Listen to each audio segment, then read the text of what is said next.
الذين ينقضون عهد الله من بعد ميثاقه ويقطعون ما أمر الله به أن يوصل ويفسدون في الأرض، أولئك لهم مواصفات سبقتها مواصفات إيجابية تؤدي إلى حسن العاقبة. هذه المواصفات السلبية تؤدي إلى سوء العاقبة. وبالتأكيد نحن نعلم أن الإنسان في دار الدنيا دار ممر والآخرة دار مقر، ولذلك قيل إن الأعمال بخواتيمها. نسأل الله لنا ولكم حسن العاقبة. بس قد يعمل في الدنيا سوء يوم من الأيام، لكن العبرة بالخاتمة بالنهاية. وقد إنسان من أهل الخير الآن تشوف الناس هم لا تحس له بسرعة، لا تستعجل عليه، قد تزل بقدم يغرد خارج السرب وبالتالي تختم له العاقبة السيئة، مثل ما حصل لغيره اللي مثلا بلعم ابن باعوراء. بعدين القرآن الكريم يضرب عليه مثله كمثل الكلب إن تحمل عليه يلهث أو تتركه يلهث، أولئك لهم اللعنة. يعني من نافلة القول أن نقول أن هذه الآية الكريمة فيها إشارة واضحة على أن من يتهمنا بلعن الآخرين بأنها بدعة، إذن هي ليست بدعة وإنما لغة قرآنية. موضوع اللعن ورد في القرآن الكريم بأكثر من 40 مورد، واللعن يعني الطرد من رحمة الله. إذن أكو نمط من الناس يستحقون اللعن، يعني هذا مو فرية عند الشيعة، هذه أولا. ثانيا، إذا قيل عنا بأن هناك من يلعن بعض الأشخاص أو الرموز أو الشخصيات، يعني حسب المقولات ما تسمع، أنه ليش الإنسان يرى القذى في عين غيره ولا يرى الجذع في عينه؟ يعني واحد بيشوف له فدقشاية بسيطة لو هيك وسخ صغير بعين غيره يقول له عينك نظفة بكلينة تشوف له شيء، لكن إذا جذع ما النخلة بعيونه ما يشوفه. ليش؟ خلي يعتبرها ردة فعل، وردة فعل طبيعية. أنا ما عندي ثلاجة أخلي بها أعصابي، نمط من الناس خاص، هذول نموذج خاص. وعباد الرحمن الذين يمشون على الأرض هونا وإذا خاطبهم الجاهلون قالوا. مو كل الناس محمد الباقر، صحيح ولا؟ محمد الباقر صلوات الله وسلامه عليه يتلقى رجل بمكة يقول له أنت ابن الطباخة؟ قال أمي هذه مهنتها. هو مرة يعني تشتغل تطبخ بالبيت. أمه طبعا فاطمة بنت الإمام الحسن، وكانت قديسة ما كانت عادية، ما يسعني تفصيله. قال له أنت، كلمة نابية ما تناسب الإمام، قال له لا أنا باقر العين. قال له أنت ابن البذيئة طويلة اللسان. وأم بنت الإمام الحسن، يقول الإمام الصادق سلام الله عليه لم تدرك امرأة من آل الحسن بقداستها وطهرها وراحة، كانت أشبه نسائنا بفاطمة الزهراء.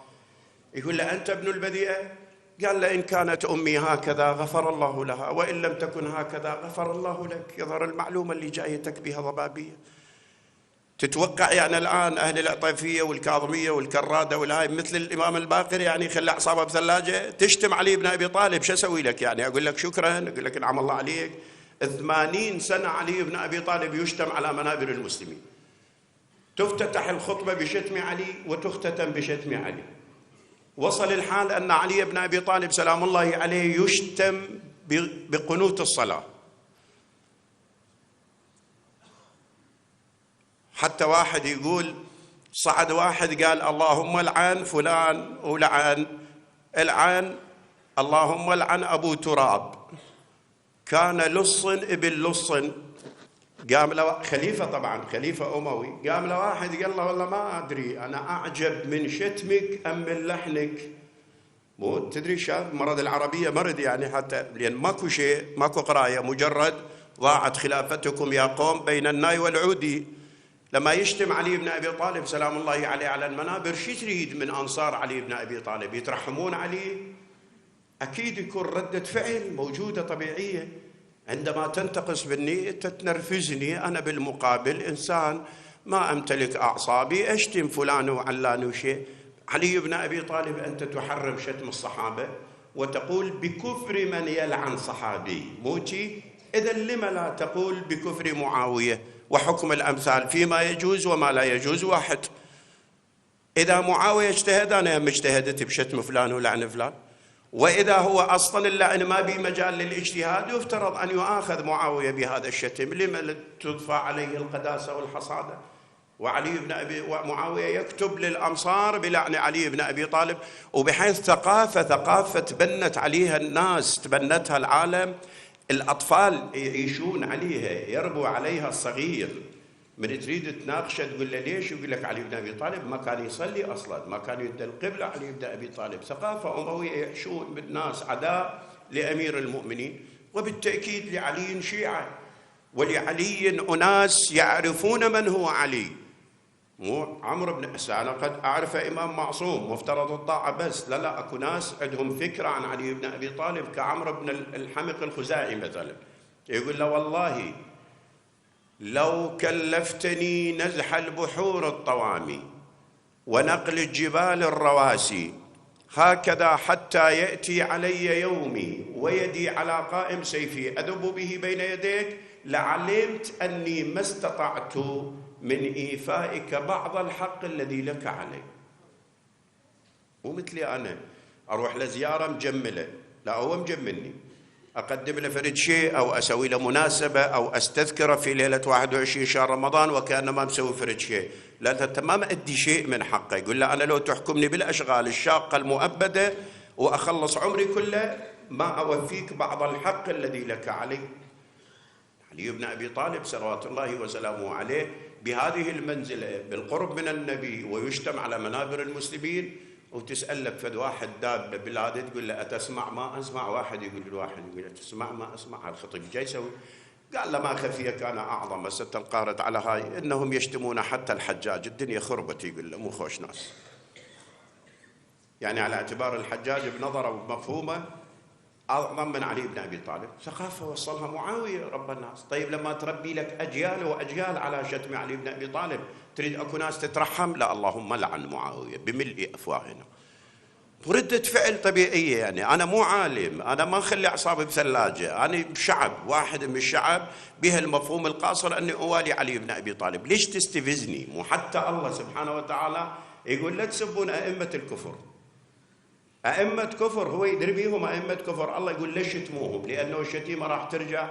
فأنت إذا تحترم مقدساتك احترم مقدساتي، وإذا تحترم عقيدتك احترم عقيدتي، وإذا تريدني احترم. ما يصير يعني هذا واحد يعني مهم. والغريب أنك تجد بعضنا مع الأسف يعني بعضنا من دعاة الوطنية وكأنما احنا بالخارج الحدود، من دعاة الوطنية يدعو أن تسكت عن كل شيء من أجل الوطنية. تعرف شنو الوطنية؟ شنو الوطنية؟ الوطنية اللي يلخصها الشاعر: أنا شيعي وليلى أموية واختلاف الرأي لا يفسد للود قضية. هذه الوطنية. الوطنية أنه أنا أمارس عقيدتي وأحترم عقيدتك، وأنت لا، أنت لا تقولي ما يصير. لازم ابن الناصرية والعمارة والبصرة يدرس عن أمير المؤمنين هارون الرشيد وأمير المؤمنين يزيد بن معاوية ويتعلم ويدرس وينجح ثقافته. هاي الوطنية. ليش عود يعني شنو؟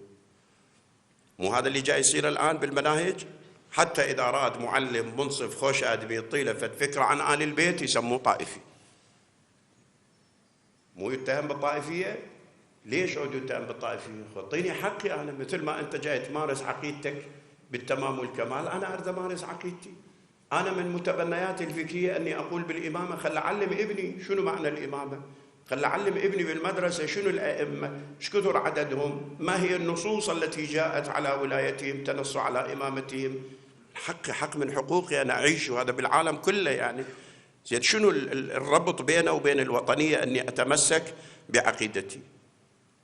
فالمهم الآية الكريمة تقول أولئك عليهم لعنة ولهم سوء عاقبة.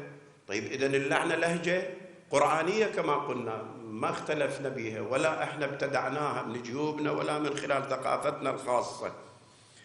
الآية الكريمة تقول من هذول الملعونين؟ الذين ينقضون عهد الله من بعد ميثاقه. هذه نقطة. الله تبارك وتعالى بالقرآن الكريم اكو آيات. الآيات طبعا هسه خلي أعطيك مقدمة. القرآن يقسموه 3 علماء القرآن يعني المتخصصين، يقولون آيات عقائدية وآيات تشريعية وآيات اهتمت بالقصة، وكل وحدة إلها أهدافها. ترى حتى القصة يعني القرآن الكريم ما أوردها جزاف، وإنما أراد من الأمم أن تستفيد من تجارب الماضين، من تجارب الآخرين. العقائدية تركزت في مكة لأنه عقيدة جديدة ويحاورهم بحوار جديد. أبدا لا قال لبسوا لهم حزام ناسف وفجروهم، ولا قالوا قتلوهم، ولا أبدا لا ادعوا إلى سبيل ربك بالحكمة والموعظة الحسنة. ولذلك تناقشهم الموضوعية. ومن الناس والدواب والأنعام مختلف ألوانه كذلك إنما يخشى الله من عباده. يعني يقول لهم تنبهوا للخلقة تشوفون.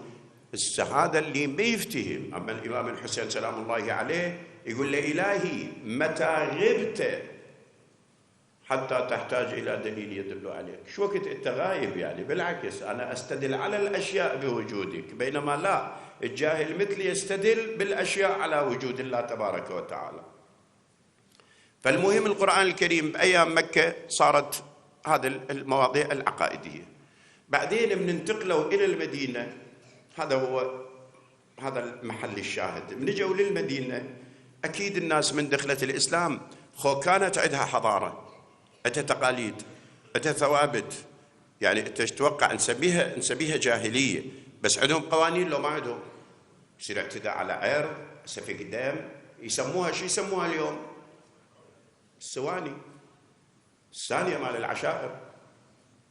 القرآن الكريم قبل أيام الجاهلية ماكو نظام. احنا 1400 وبعدنا بالنظام الجاهلي. مو هسه عشائرنا عليه من تمشي إذا صارت لابه. يجي الطبل المضيف تلقي منبر للحسين، ومنبر الحسين هو مو صوت الإسلام، مو الإذاعة مال الإسلام، أو تلقي صورة لأحد المراجع. أكيد هذا يعني عنده دين ومقلد وعنده منبر ويحب الحسين. والطلبة وين تصير؟ وفق النظم العشائرية، وفق السواني. والله يقول يا أيها الذين آمنوا أطيعوا الله وأطيعوا الرسول وأولي الأمر منكم فإن تنازعتم في شيء فردوه. إيه بس ما أعتقد الآن عندنا لا من بغداد وأنت ماشي سما عندنا بشغل بالفوق، من بغداد نزولا للفاو أكو طلابة انحلت وفق النظم الشرعية، حولوها للوكيل للمعتمد. يا بشوف إن المرجعية هاي مسألة معقدة، شو يقول المرجع؟ خليه يفصل وإحنا نلبس. مو هذا الدين؟ لا، أقوامة ورمي ومشاكل وضوابط وفلوس وتأخذ ديات بلا جانب شرعي وبلا وازع شرعي. وهذا المفروض بها إعادة نظر، لأنه الدين شي يريد؟ يعني الدين مو تميمة، مو شعار تشيله مثل اللي يعطيك حرز عودة للبركة. الدين تطبيق، نظرية وتطبيق. الإسلام دين وحياة. فالمهم هذول كانت عندهم ثقافة. اجوا قالوا للنبي يا رسول الله احنا عندنا قبل ثقافة وما نمشي عليها. قبل السارق إلى حكم، يعتدي على عرض إلى حكم. بدأت الأحكام التشريعية تنزل تباعا. من تنزل الأحكام التشريعية، هذا بيت الشاهد، قلت لك قسموها قسمين. قسم يسموها آيات مولوية، وقسم يسموها آيات أخلاقية. الآيات المولوية المخصوصة بالعبادات البدنية، أقيموا الصلاة، آتوا الزكاة، لله على الناس حج البيت، وهل كتب عليكم الصيام كما كتب على هاي عبادات بدنية. قد يكون الزكاة مو منها من التطبيقيات. احنا اللي الآن ظاهرا عندنا الأعم الأغلب، مو كل الناس، الأعم الأغلب أنه يحترم الآيات المولوية ولا يأخذ بنظر الاعتبار للآيات الأخلاقية. بينما الآيات الأخلاقية نزلت مو بطريقة الالتماس وإنما بطريقة الأمر. يعني مثلا أقيموا الصلاة أمر، إن الله يأمركم أن تؤدوا الأمانات. نفس السياق. مو يمكن ناس مؤمن يصلي، مؤمن بالصلاة، لكن يخون الأمانة. ولذلك يقول 3 من كن فيه كان منافق وإن صام وإن صلى: من إذا وعد أخلف، من إذا اؤتمن خان، من إذا حدث كذب. شكو يصلي؟ ليش تصلي؟ يقول لك لا، هاي الصلاة واجبة، بس أنا مو واجب علي أكون صادق، مو واجب علي أؤدي الأمانة، مو واجب علي أن أفي بالعهد. لا، نفسها إجت بسياقات الأمر. ثم النقطة الثانية اللي كنا نتنبه لها، العبادات اللي نزلت بها آيات عبادية نسميها مولوية. لو يسألنا سائل الآن بوفق ثقافتك اللي تفهمها، الصلاة وسيلة لو غاية؟ وسيلة توصلني إلى هدف، توصلني إلى غاية. من لم تنهه صلاته عن الفحشاء والمنكر لم يزدد من الله إلا بعدا. كم من قارئ للقرآن والقرآن يلعنه، كم من صائم ليس له من صيامه إلا الجوع والظمأ. ما أكثر الضجيج وأقلل. الإمام جعفر بن محمد الصادق سلام الله عليه فرد يوم بالحج أبو حنيفة ينقل، يقول أنا كنت معه بالميقات، أحرمنا، من أحرمنا صرنا، تدري أنت الإنسان يغتسل يحرم يكون ينوي النية وبعد يلبي وخلاص دخل بالإحرام وموجباته. يقول الإمام جعفر بن محمد الصادق كان يبدأ لبيك ويتردد، لبيك. قلت له سيدي هذا أمر لا بد منه، يعني تكون لا بد من التلبية. قال له ويحك، أنا أدري لا بد منه، ولكني أخشى أن أقول لبيك اللهم لبيك فيقول لا لبيك ولا سعديك. مو تشوف ناس هسه كم سنة يروح للحج، حلوة، آل البيت كانوا يداومون على الحج، بس مو تنسق ويا هيئة الحج، مو تزاغل وتاخذ لك اسم بالزغل، مو تروح باسم مزور، مو ذني كلها عرفها أنا، بس من تتكاشف نقول لك تريد تسقط الواد. عم الواد مو هالشكل. الله يريد يروح للحج واحد نظيف، يريد يروح للحج يكون رايح فعلا يقصد وجه الله، واللي يقصد وجه الله. زين انت تتوقع الآن مثلا في هذه الظروف، هاي الظروف الموجودة الآن الاستثنائية، إذا كان واحد مسؤول من الأمور السيادية الكبار، يعني مسؤول كبير، ياهو الأحسن يروح للحج لو يضل يقدم لنا خدمة بهاي الظلام اللي عايشينها والضبابية. عمي كفيلك الله، إذا يروح يتفقد شهداء الحشد الشعبي وأطفالهم ونسائهم أفضل مما يروح للحج. مو هسه هذول اللي راحوا نصهم للحج وأول طيارة إلهم حتى لا يتعكر مزاجهم رأسين يردون، صدقني هذن الكم دولار اللي صرفهن بالحج لو رايح متفقد شهداء الحشد الشعبي وعوائلهم وأيتامهم ومقعدهم بعيد الأضحى بحضنه وذابح له أضحية للشهيد، والله أنا أجزم أنه عند الله أفضل. مو عبد الله بن المبارك هم رايح للحج وراح يطل الحملة فلوس الحج للمتعهد خلينا نسميه، وبالطريق شاف له مزبلة شالها، شايلت لها مرة منها بطة ميتة وياها تسحب بيها. قال أبوي وين ترجين؟ قالت لا اترك لي بيني وبين الله. ألح عليها، قالت لا أنا علوية وعندي 3 علويات وأبوهن متوفي وأنا أرملة وصار لنا 3 أيام ما أكلنا شيء، إذا حلت لنا الميتة، فهاي بطة ميتة راح ناكلها. عبد الله يقول أين أنت يا ابن المبارك عن هذه الفرصة؟ حطيت هاي فلوس العلوية فلوس الحج بحجر العلوية ورحت، مو لازم أروح للحج. أجوا الحجاج زرتهم مثل ما تزوروا الحجاج وتهنوهم بالسلامة. كل حج اللي أروح له يقول لي تقبل الله حجك وشكر سعيك ورأيتك بمنى. واحد يقول شفتك بعرفة، واحد بمزدلفة، هواية وثقات وخوش وادم. يقول نمت بالليل وإذا برسول الله صلى الله عليه وآله يقول لي يا ابن المبارك أغثت ملهوفة من ولدي فشكر الله لك ذلك ووكل عنك ملكا يحج في كل عام، فإن شئت أن تحج وإن شئت أن لا تحج. اللهم صل على محمد وآل محمد. وإحنا كل سنة الدرجات الخاصة ماخذة من عندنا مشكلة، ماخذة من عندنا مشكلة، نفقات على البعثة وحج على البعثة وهوست على البعثة، أخذ يعطيها مجال. والله أكو ناس راح تموت وما شايفة مكة، يعني بتريد تقول واحد عمي هذا اسمي بطول هذا الفقير، وهذا الفقير بالمقابل انتخبني مو صوت لي، فمقابل صوتك عم بيروح للحج. المهم خلينا، هذا موضوع العبادات البدنية. إذن وسائل له غاية، وسيلة. لا القرآن ينفع بس قراءة وتلاوة، تقرأ القرآن حفظها هسه من الجلد للجلد، إذا ما به تطبيق أكو فايدة. لو يصير اللهم اجعله حجة لنا ولا تجعله حجة علينا، يتحول إلى حجة علي القرآن الكريم. بينما آية واحدة إذا أفهمها زين وتفاعل وياها تدخل الجنة. مثل هذا الشاب اللي معت روحه وإجا سلمان المحمدي قال له صدق بيك صراع؟ مو قال له ما بي صراع، بس دول هم بخابين. أنا مريت بسوق الصفارين وسمعت هذا الحداد يقول هالشكل يدقون بالحديد، فتذكرت الآية ولهم فيها مقامع من حديد. توقعت هذه بيافوخ يوم القيامة، هاي لو يستوعبها دخل الجنة. فإذا الآيات العبادية آيات مولوية وأخلاقية بنفس المفهوم. الآية الكريمة بهذا موضع الشاهد تقول وأوفوا بالعهد إن العهد كان مسؤولا. إذا اعطيت كلام خلاص اعطيت كلام.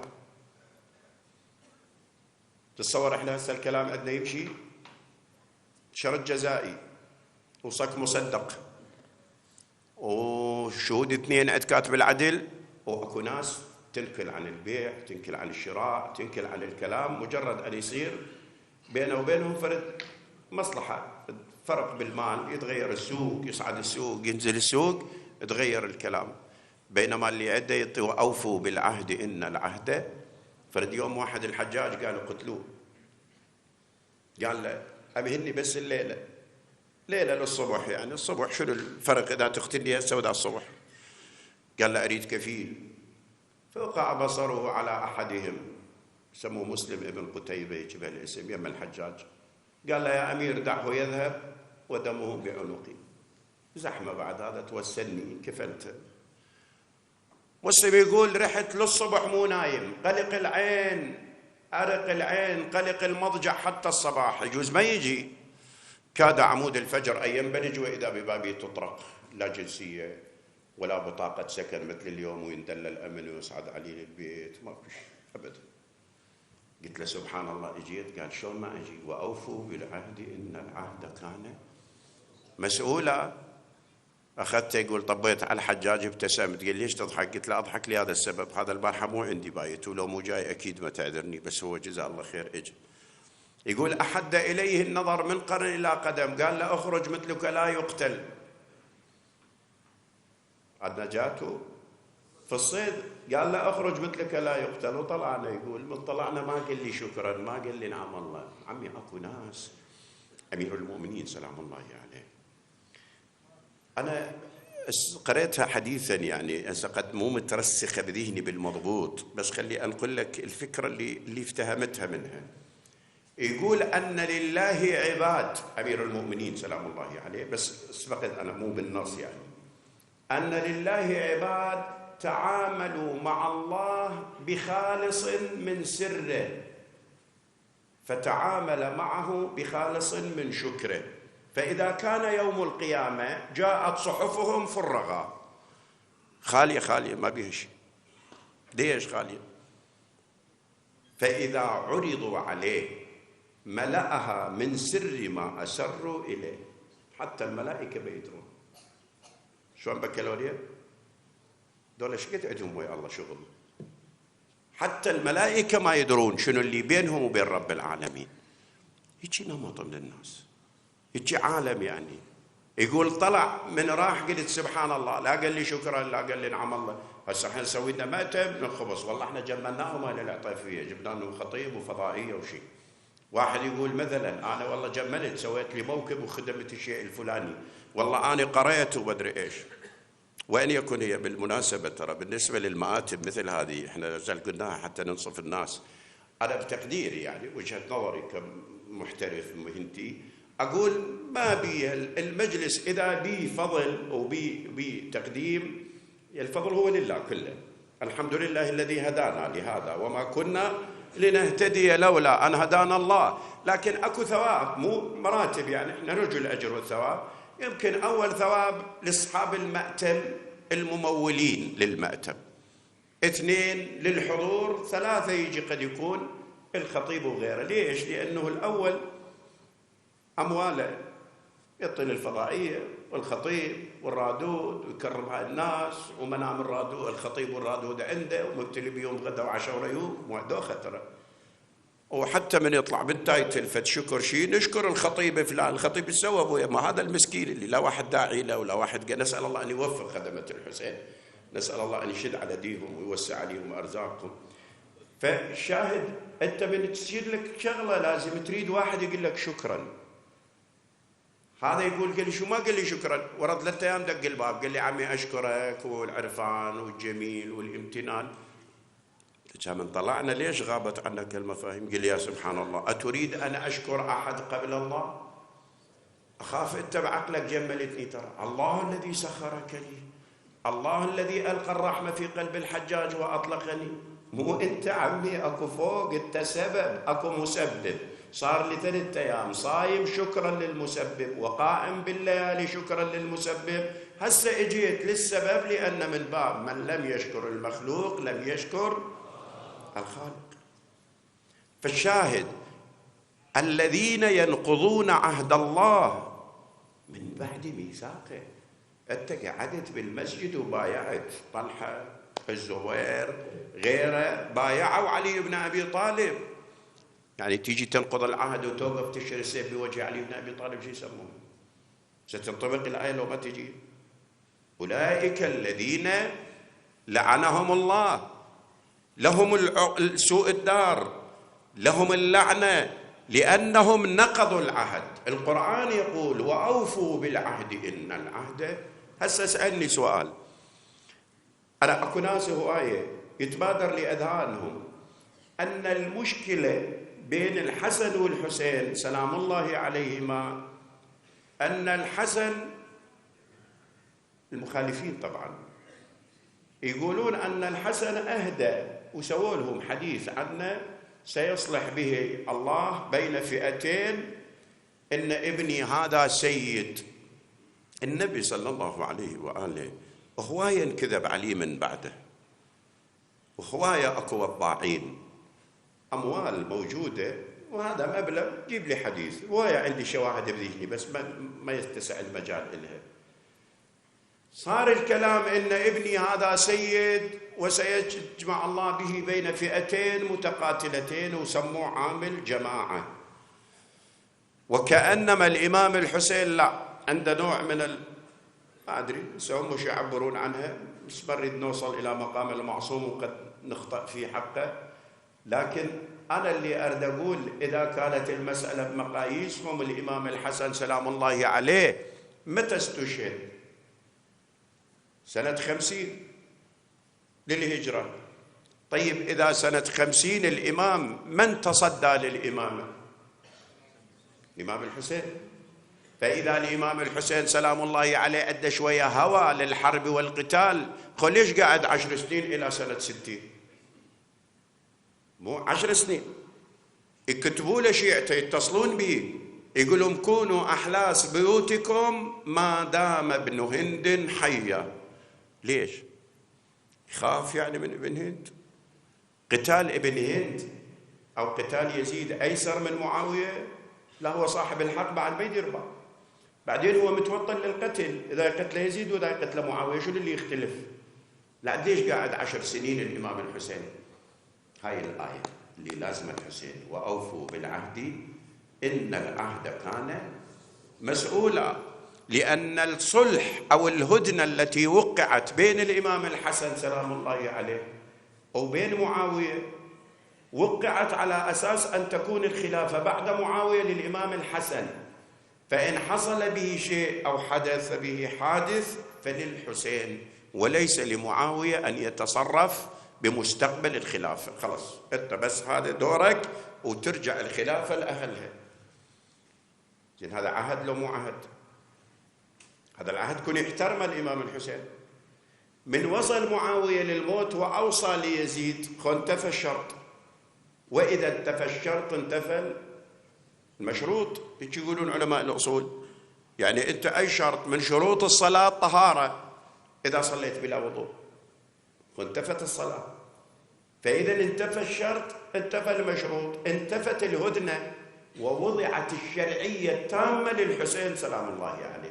إذا من أرسل الابن الأولى لكربلاء الحسين ولنهضة الحسين ولإعلان الثورة من قبل الحسين هو الإمام الحسن صلوات الله وسلامه عليه. ثم أنه واحد يجي، احنا مشكلة اكو ناس يعني تتعامل مع الأئمة بحدود فهمها، وهذه بلوى يعني مشكلة. أنه أنا أشكل على إمام معصوم مفترض الطاعة، ليش ما سوى هالشكل؟ أشكل على مرجع، ليش ما سوى هالشكل؟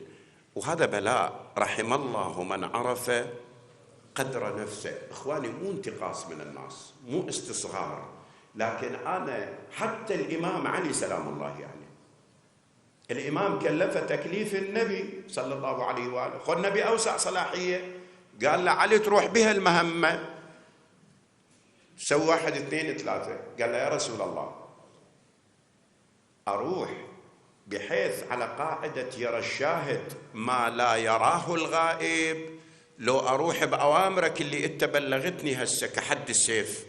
واضحة الفكرة ولا أكو فرق لو ماكو؟ قال له لا، أنت تذهب على قاعدة يرى الشاهد ما لا يراه الغائب. أنا أجي أقيم للإمام اللي ما قاري ظروفه وما عارف ظروفه وما عايش ظروفه، ليش الإمام الحسن ما قاتل؟ قابل الحسين بيش قاتل ب70؟ ما قال 70 يقاتل بيهم. أنا أكد لك ما لاقي له 70. أنت مو تنغر بالأرقام. الله يرحم الشيخ، هو هذا العينية مو عينية الشيخ الوائل اللي قراها بالستينات، حقيقة تعتبر كوكتيل يعني، وما جاي على تناقش هواية أمور بها. واحد من أبياتها يقول لا تطربن لطبلها فطبولها كانت لغيرك قبل ذلك تقرع. مو لا تطرب من الصفق والهتافات، ولا أنت مو تصدق بكل ظاهرة أمامك. ونحن خاف نتحاسب ويطلع ماكو أحد ولا نفر واحد حتى 7 ماكو.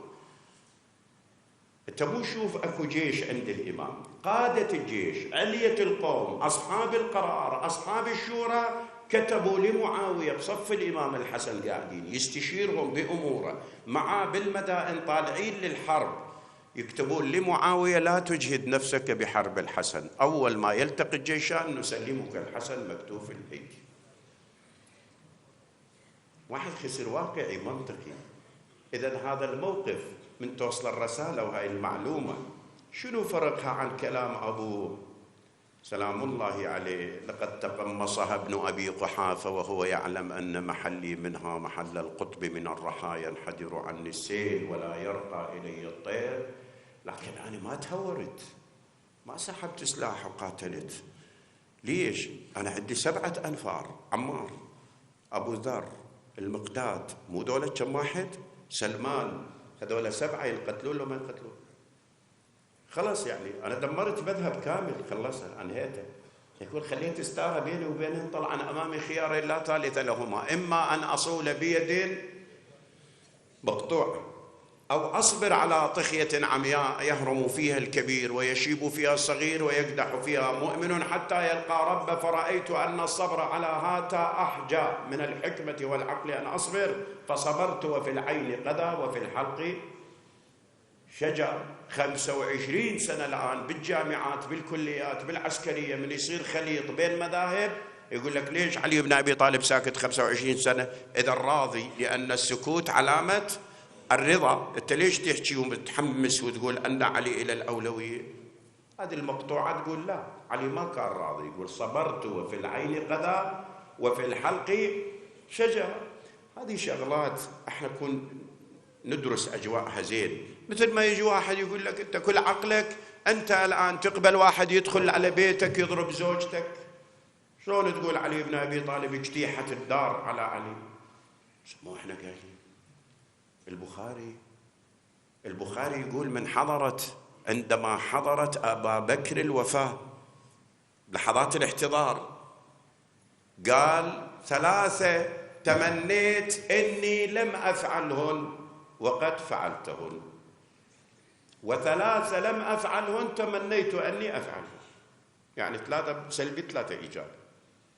شنو واحدة منهن؟ تمنيت أني لم أكشف عن بيت فاطمة. طابين لو مطابين؟ واضح الكلام. أنا الآن لما قدامك أقول والله أنا غلطت طبيت بيت فلان، أنت تجي تدافع عنه تقول لا والله ما طب، شنو قلت؟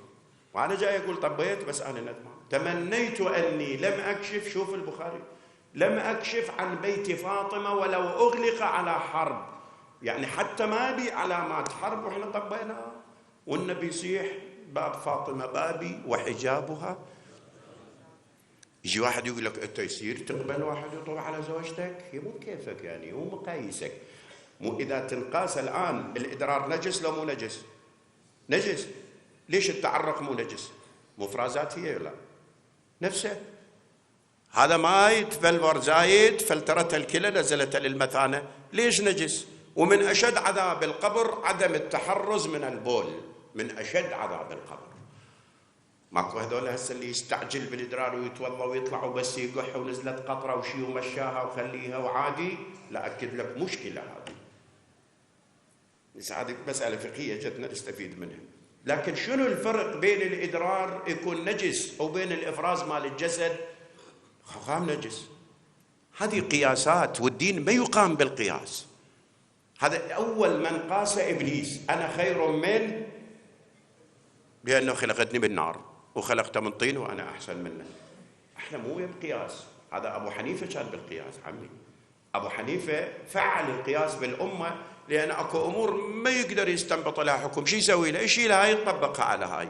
لكن الفرق البون بعيد. وسأل الإمام الصادق قال له كيف تفتي الناس بالعراق؟ قال له بالقرآن والسنة. قال له إذا ما لقيتها قال له بقياس رأيي. قال زين رأيك خل أسألك أيهما أعظم، القتل لو الزنا؟ قال له لا القتل أعظم. قال له ليش القتل يثبت بالشهادتين والزنا لا يثبت إلا ب4؟ فمن باب أولى أن يكون الأهم فالأهم. قال والله ما أدري. قال له زين ياهو الأهم الصلاة لو الصوم؟ قال الصلاة.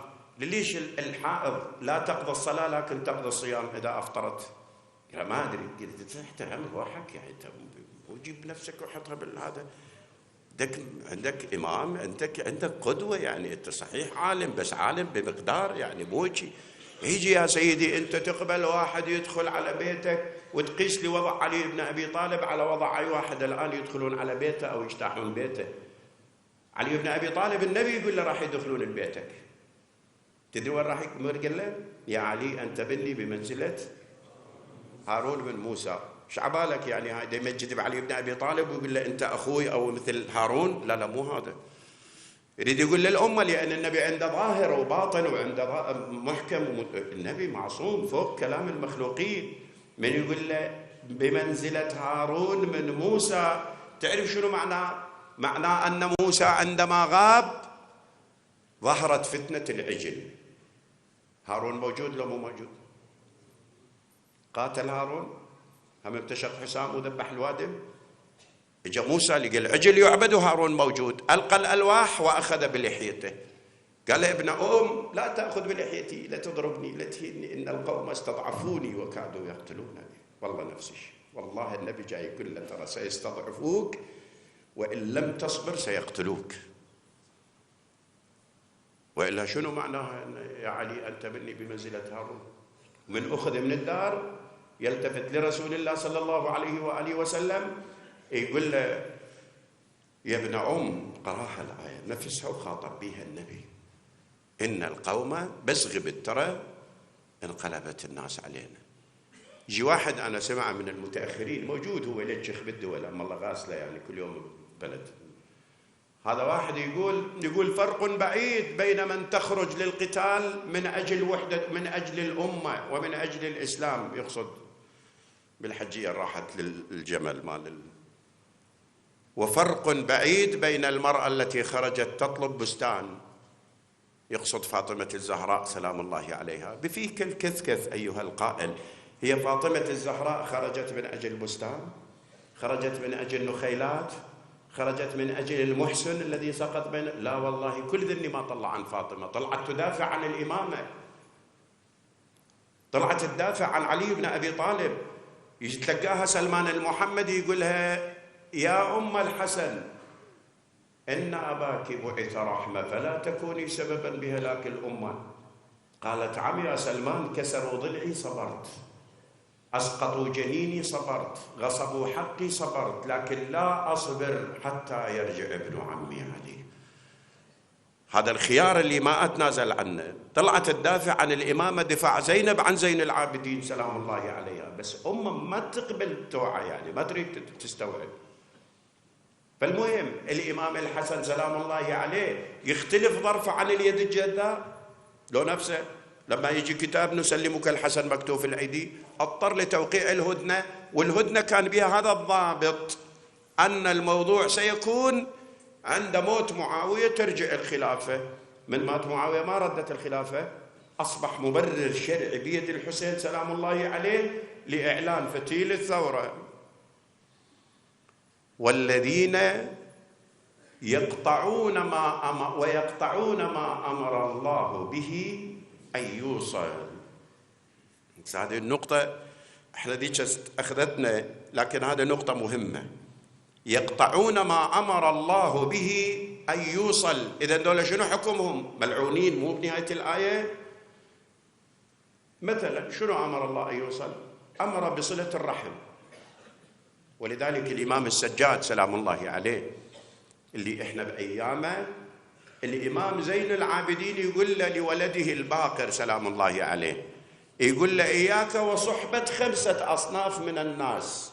طبعا الإمام باقر علوم الأولين والآخرين ومعصوم، وأتيناه الحكم صبيا بالنسبة للمعصوم، بس من باب إياك أعني واسمع يا جارة، يربون الأمة من خلاله. يقدر يربي الأمة. احنا قد يتسع المجال إن أكثر من هذه المساحة، وأن الإمام ربى الأمة حتى من خلال الدعاء، من خلال الصحيفة السجادية. يعني ما كان أكو إعلام، ما كان أكو صوت ممكن أن يظهر لآل البيت. يقول له: بني إياك وصحبة 5 أصناف من الناس.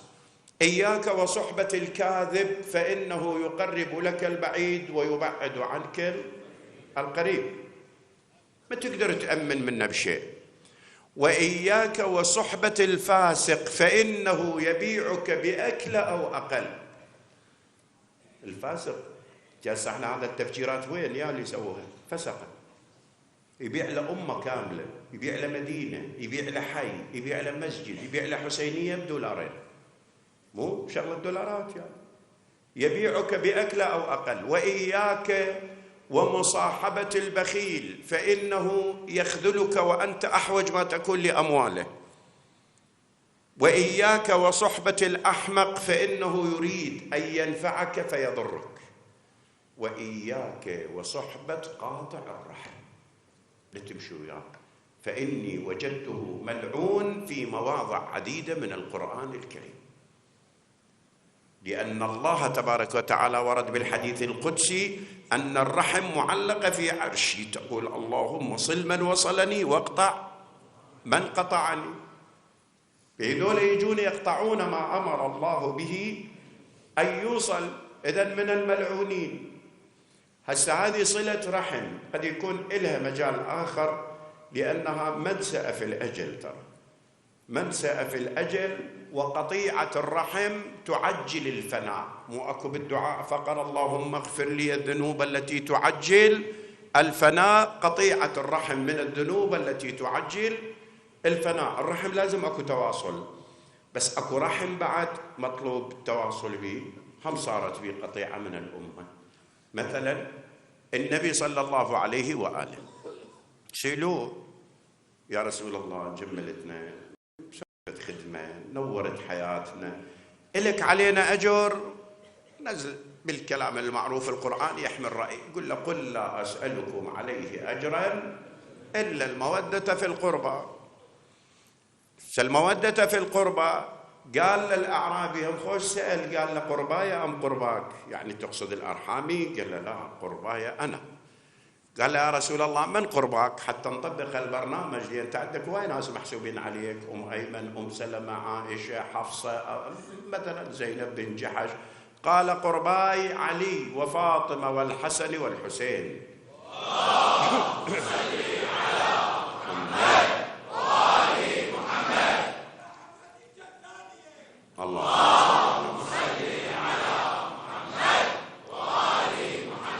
شنو المطلوب؟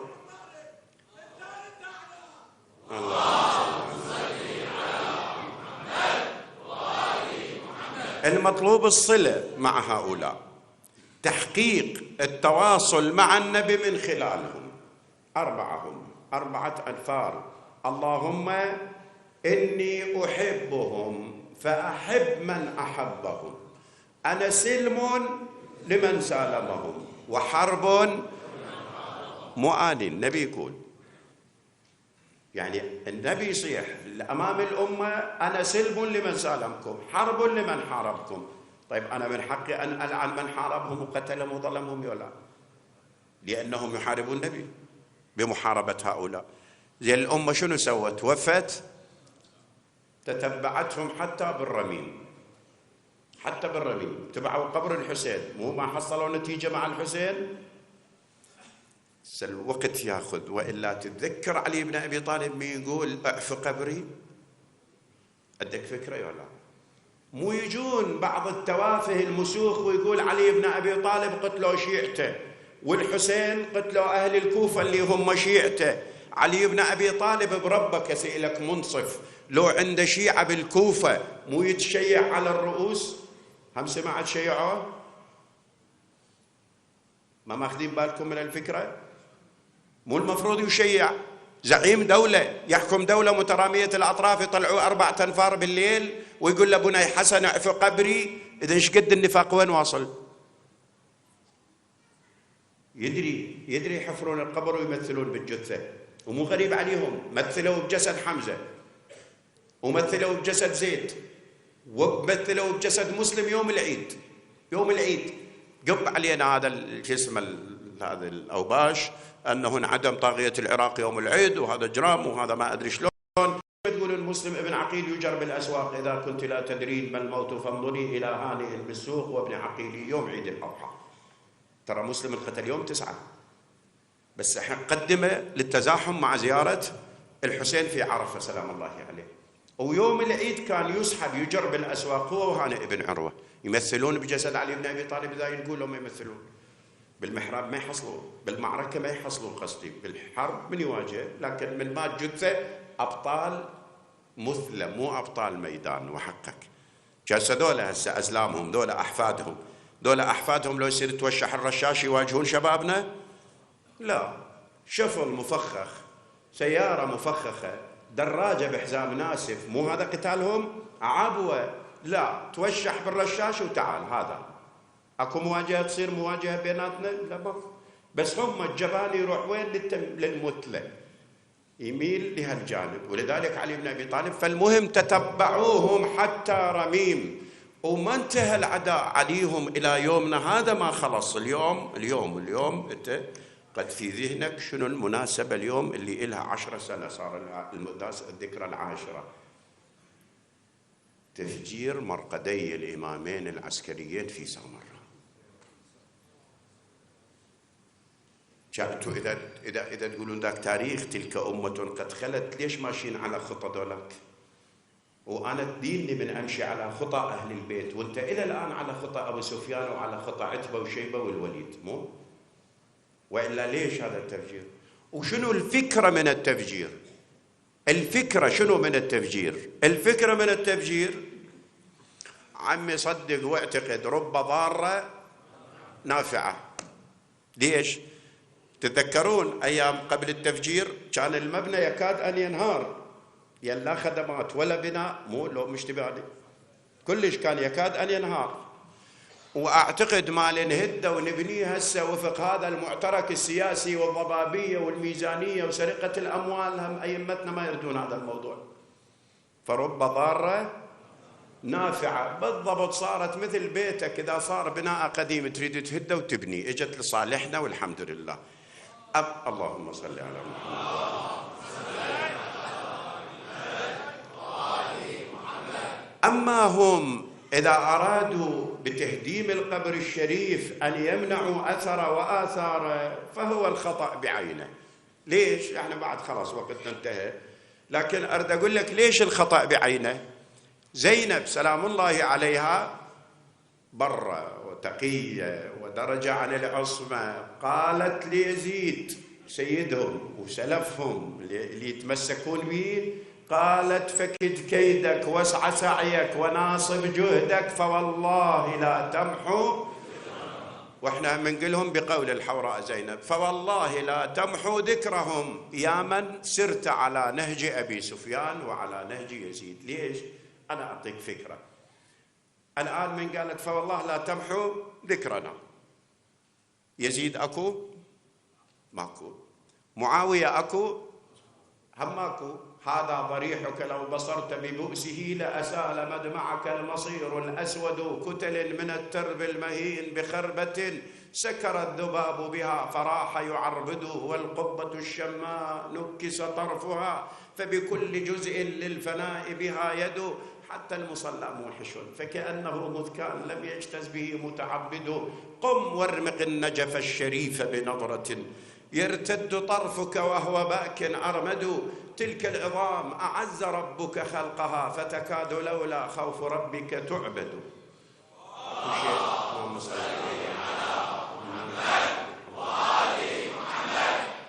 إذن زينب من جانبهم قالت لهم اترح ماكو شيء، وما رأيك إلا فند، وما جمعك إلا بدد، وما عيشك إلا عدد. وزينب وين؟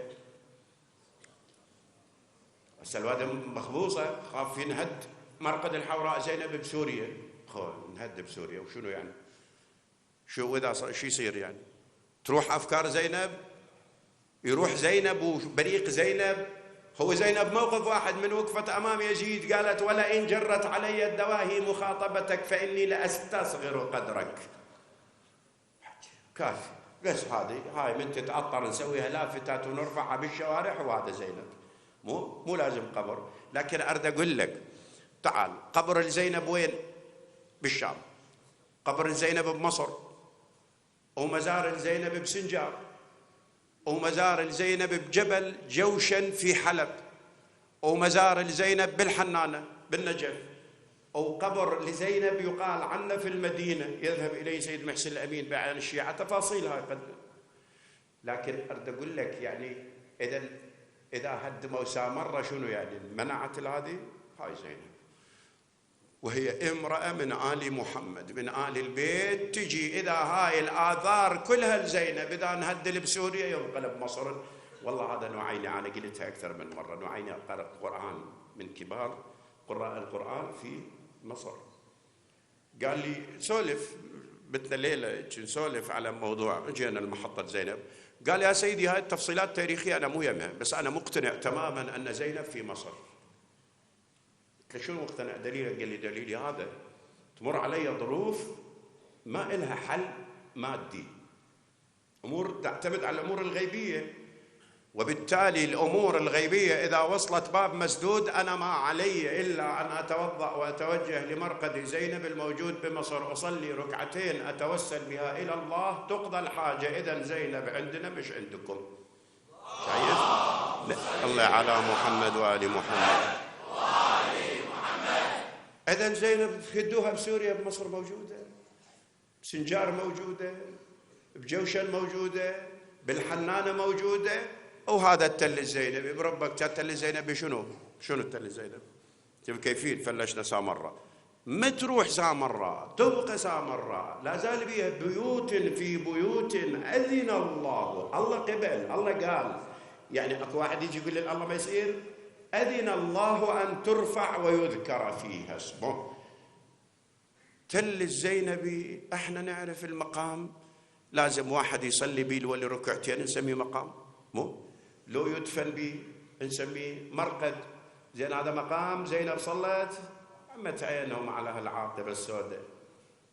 هذا غاية ما في الأمر، مرتفع من الأرض شرفته زينب بنعلها لحظات. شوف ايش صار لي هسه، وقفت علي بنعالها شرفته بنعالها، وصار إلى الآن معلم. وقفت علي لحظة من ضيعت صوت الحسين، قالت مالي لا أرى لابن أمي شخصا ولا أسمع له صوتا. قلنا لها النسوة عسى أن تكون الخيل حالت بيننا وبينه، قالت حاش ابن أمي أن تضمه خيل أو رجال. نزلت لغوة لعلي بن أبي طالب، والله تبيض الوجه انشال بها الرأس. والله روح بأوروبا وبالعالم كله بالثقافات، وين ما تريد الطب بالأكاديميات العلمية، قول أنا أنتمي لزينب وشيل راسك. تاريخ، عنفوان، شموخ، بطولة، مو أيام منكم علية منهم وكان لهم شيخ المغنين إبراهيم. مهم وقفت على التل الزينبي دقيقتين ماكو، روح شوفه مزار لو مو مزار. الناس تشرف تضع خدها على تراب تل الزينبي، لأنها وقفت نادت يا ابن أمي يا حسين، نور عيني يا حسين أخي، إن كنت حيا فأدركنا، وإن كنت ميت فأمري وأمرك إلى الله. قل أناديك ما يشجي لك نداء، ولا تسمع عتابي ونخواي. أنا المن بعد حسين شجواي، خويا ظن انقطع وانقطع شتهيس حجيلي بولتك هاي، وشنو الذي ما ذيك يا حماي. ماكو جواب من الحسين، أخذت تشق الصفوف باتجاه أبي عبد الله الحسين، تقول سمعت وين قرب ويتلي، سمعت وين وتقرب ويتلي، ولقيت الولي متوسد ايدي، او لقيت 1900 جرح بي، يا جرح شده وجرح خلي، يقل كل جرح بعضا يعوفي عوفي، خويا بس جرح اللي بقلبي